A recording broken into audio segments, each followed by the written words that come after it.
Welcome to Shabbos Shoutout. When someone lived a long life, there's an expression I'm sure you've heard. He lived to a ripe old age. Sound familiar? I know what old age is, but what does it mean that someone lived to a ripe old age?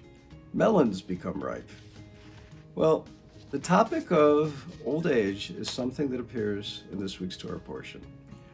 At the end of Parasha Sarah, the Torah tells us that when when Abraham died, to quote the verse, "V'yikva v'yamas Avraham b'seva tova zaken v'saveya," and Abraham expired and died at a good old age, mature and content. In describing the life of Avraham, you'll note that the Torah doesn't simply say that he was old, zaken, which he was, living to the age of 175 years, but he was zaken v'saveya, elderly and satisfied. What was the key to Avraham's satisfied life? I came across a book titled 365 Thank Yous, the simple act of daily gratitude that changed my life. This book, based upon a true story, is perfect for illustrating the power that gratitude can have in your life. In December of 2007, John Kralik was 53 years old, and everything seemed to be going wrong. This was his situation at the time. Several of his clients weren't paying their legal bills, and as a result, his small law firm was failing and unable to pay their bills. Kralik was going through a painful second divorce. He was 40 pounds overweight, his girlfriend had just broken off their relationship, and he felt that his dream of becoming a judge was no longer possible. When hiking one day, Kralik decided that he was going to try to lessen his misery by focusing on the things in his life that he was grateful for, instead of focusing on the things that were going wrong. He remembered that his grandfather had taught him the importance of writing thank you notes. This inspired Kralik to set the goal, right then and there, of writing 365 thank you notes in the coming year. He started with this project in early 2008 by writing thank you notes to all the people who had given him holiday gifts. Once Kralik ran out of gifts, he had to broaden his net of gratitude. He decided to start giving thanks for the ordinary small things in life. His next step was to write thank you notes to his coworkers. However, when he ran out of notes to his coworkers to write, then he got stuck. He began telling himself that he really didn't have anything else to be grateful for. And that's when Kralik walked into his regular Starbucks, and the barista greeted him by name, asked him if he wanted his usual drink, and gave him a big smile.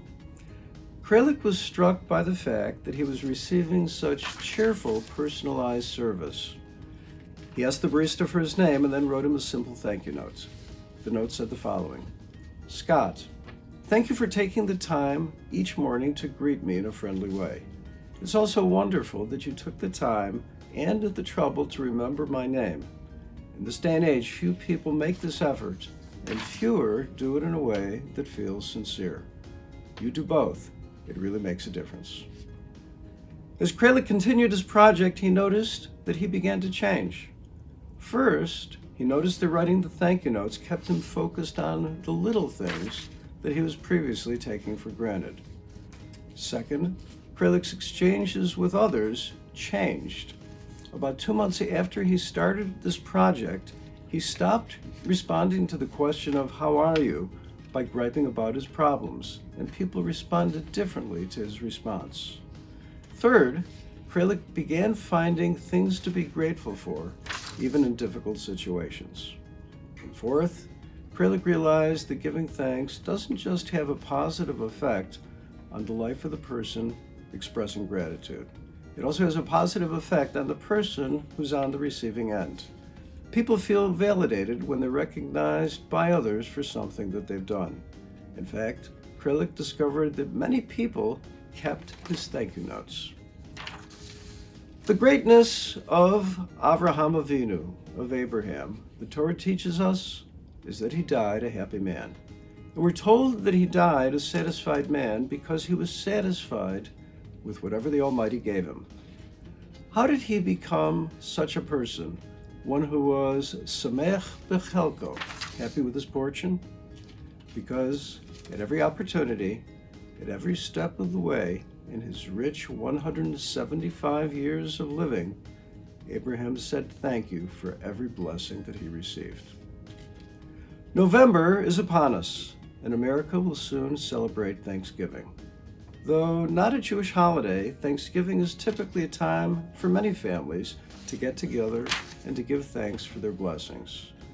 Let's start early and thank the Almighty for the blessings that each of us have. Good Shabbos.